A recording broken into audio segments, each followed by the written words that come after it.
Why would a successful, well-liked father suddenly become the focus of a possible arson and kidnapping, obsessed with the belief that his children were still alive decades after a fire was ruled accidental? We have to look closely at the behavioral evidence, the strange phone call, the pre-fire incidents, and the persistent psychological need for closure that drove a family search for 40 years. And we'll examine the clues through a psychological lens. Welcome. I'm a licensed professional counselor, and this is my mental health analysis of the disappearance of the Sodder children. I will be focusing on the main mental health and psychological indicators while providing the backstory. I don't just talk about the crimes, I talk about the psychology behind the crimes and the mysteries that captivate us.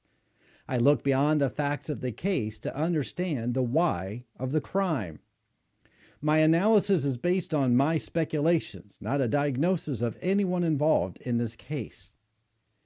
The most compelling psychological indicator in this case begins with an ominous behavioral display weeks before the devastating Christmas Eve fire of 1945. It reveals a paranoid state and perceived threat that was either manufactured by an outsider or deeply felt by the family. Psychological indicator number one is the pre-incident of paranoia and threat perception. George Sodder, the patriarch, was a successful man, an immigrant who had established a trucking business in West Virginia. He had strong opinions, particularly against the government in his native Italy, which he was vocal about in his new community.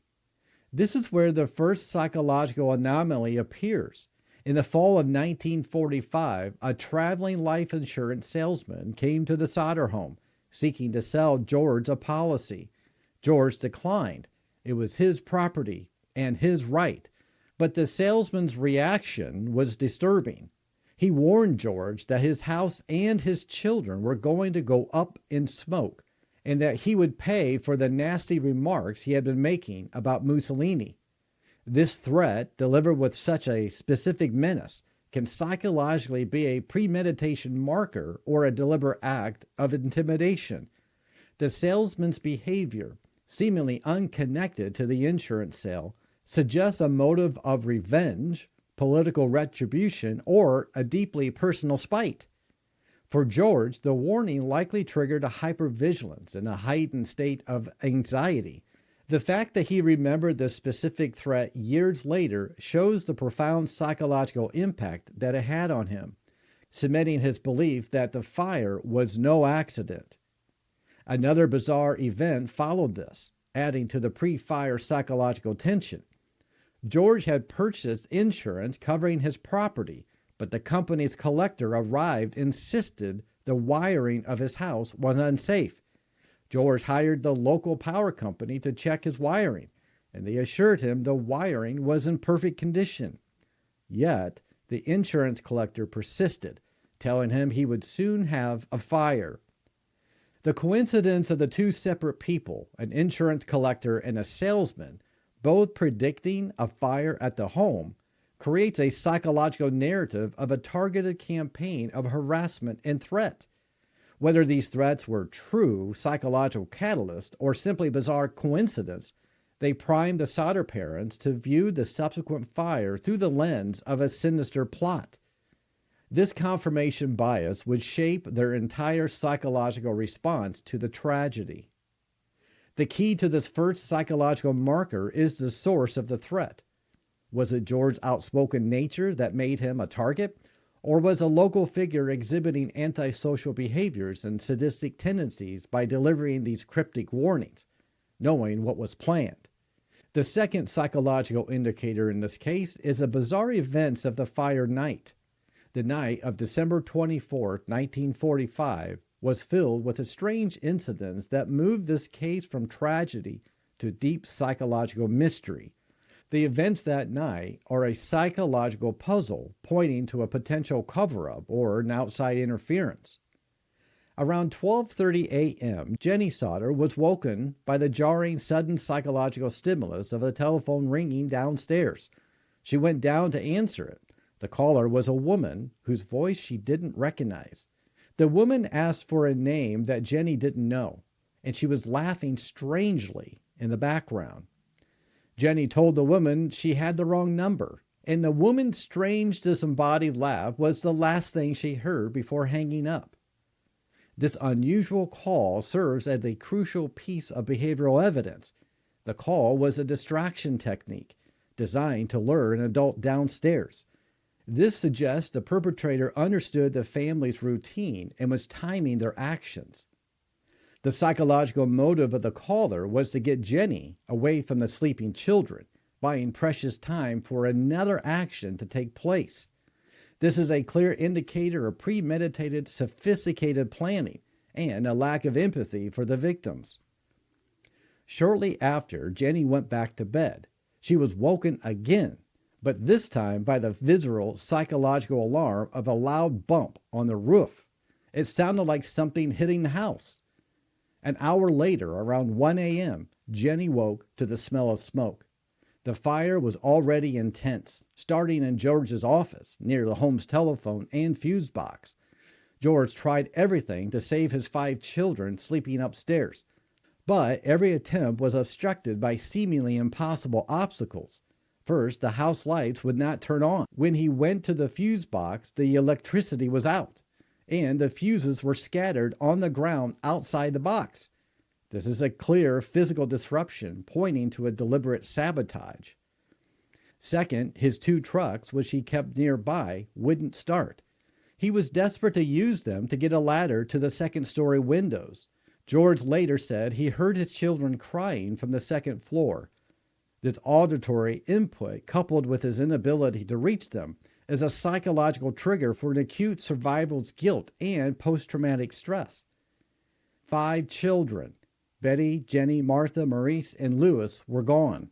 The psychological impact of this series of impossibly bad luck, the dead phone, the scattered fuses, the malfunctioning trucks, and the strange phone call, all create a psychological profile of a targeted assault. It's not the profile of a random tragic fire. The third psychological indicator of this case is the contradictory evidence and deception. The morning after the fire brought confusing evidence to the baffling inconsistencies, creating a psychological trauma that lingered for decades. The official response and the lack of physical evidence became central to the family's psychological trauma. The fire chief initially concluded the fire was caused by faulty wiring. However, given the early reports from the power company that the wiring was safe, this conclusion was suspicious to George. But the most crucial piece of evidence, or rather the lack thereof, was the most psychologically jarring. No remains were found. A human skull takes approximately 2,000 degrees Fahrenheit to burn completely in a sustained environment. House fires typically did not reach this heat for long enough duration to fully incinerate a human body, especially not the bones. The fire chief claimed that the fire was hot enough to consume the bodies, but Sodder's children's remains were simply non-existent. The psychological need for a body is powerful. Without it, the loss remains abstract. It prevents the natural psychological process of grief resolution. For the Sodder family, this lack of remains became the fuel for perpetual search.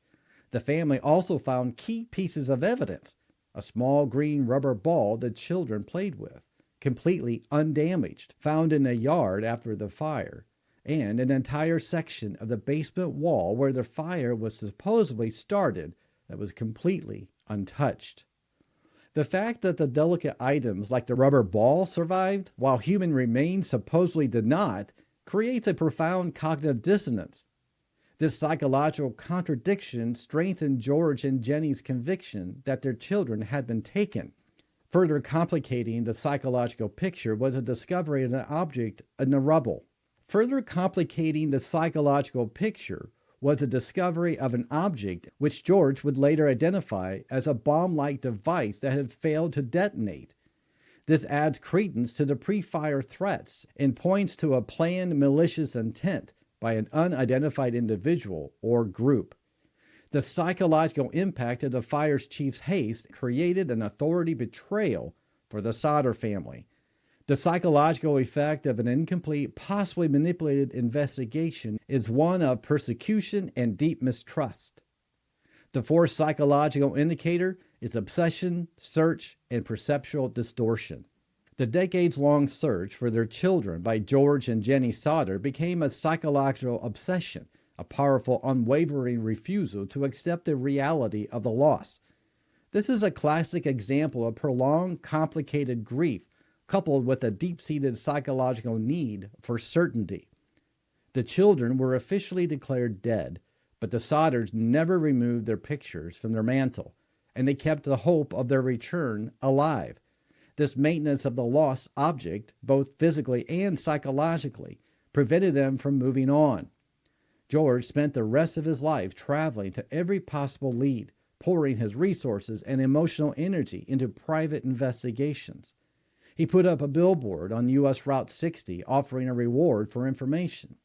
This public display of his grief and desperation is a psychological manifestation of his inability to mourn the traditional way. He was not searching for closure, he was searching for his children. 22 years later, after the fire, an unexpected moment provided a massive psychological hook and a profound disruption to the family's attempt at moving forward. Jenny received a startling photograph in the mail. It was a picture of a young man in his 20s with a note on the back that read, "Louis Sodder, I love my brother Frankie." Psychologically, this photo served two purposes. For the perpetrator, if it was indeed one of the children or a hoax, it was a sadistic display of power and control, an act designed to reunite the family's trauma. For Jenny, this photo acted as a psychological validation of her lifelong conviction. The face in the picture bore a striking resemblance to her son Louis. She and George hired a private detective to go to Kentucky, where the letter was postmarked, but the detective vanished after taking the photo and never reported back, creating another layer of psychological frustration and suspicion. This ongoing trauma, the false leads, the disappearing detective, the strange photo, create a state of perpetual emotional limbo, a condition known as ambiguous loss. The children were neither confirmed alive nor dead. This psychological limbo is often harder to recover from than confirmed death because the mind cannot fully process the loss. It fueled the Sodders' persistence not of an irrationality, but from a psychological mandate to resolve the unresolvable. The fifth psychological indicator is the motive of retribution and its impact. When we look at the psychological motive for the crime, the most compelling element is retribution directed at George Sodder. His open opposition to Mussolini and the seemingly political nature of his initial threats point to a psychological motive rooted in ideological conflict and revenge. The perpetrator, whether the insurance salesman or someone else, likely held an authoritarian beliefs and sought to punish George for his outspoken anti-fascist stance. The crime, therefore, was not merely arson. It was an act of psychological warfare aimed at silencing and inflicting maximum emotional pain. This level of calculated cruelty suggests a personality with narcissistic traits and a severe deficit in empathy. The method, kidnapping the children and then staging the fire to cover the crime, is a display of psychopathic manipulation and cold, calculated planning.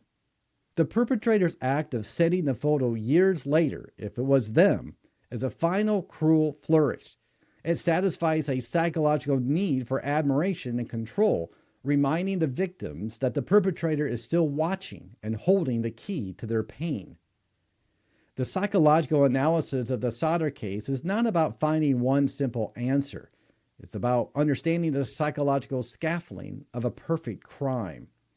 The perpetrator exploited George's vulnerability, used the chaos of the fire to mask the kidnapping, and then relied on the psychological need for resolution to keep the family in a constant state of suffering. The clues in this case, the severed power line, the malfunctioning vehicles, the phone call, all point to an individual with a high level of operational intelligence and a significant degree of emotional detachment. The case ultimately serves as a powerful psychological case study in unresolved trauma, the nature of ambiguous loss, and a devastating, long-lasting impact of premeditated psychological violence. To Sodder's, persistence was not just a search, it was a psychological defense mechanism against an unbearable truth and a testament to the enduring bond of a family facing an unyielding mystery. What? This is a really incredible mystery here. What is going on? Where are these kids? There was no body. There were no ashes. There was no proof that they had died. They just disappeared. And for years, their parents were looking for them. And there's so many unresolved questions in this case, so many psychological layers. I can't even imagine as a parent what it must be like to know that their children were missing and nobody seemed to help. Everyone else seemed to think that they died in a fire, but the evidence doesn't seem to prove that they did. I would love to know your thoughts about this case. Do you know other elements? Do you know other facts? Have you studied this case before? Let me know. It's really an amazing and bizarre and just an incredible mystery, but it's something worth looking into as we look at the human psychology. Were there any elements about this case that stood out to you? Let me know. And if you want more mental health analysis of true crime stories like this one, be sure to subscribe for more. And if you found this case compelling, be sure to watch this next story. It will make you more aware of your surroundings. Thank you for joining me today. And until next time, stay curious, stay safe.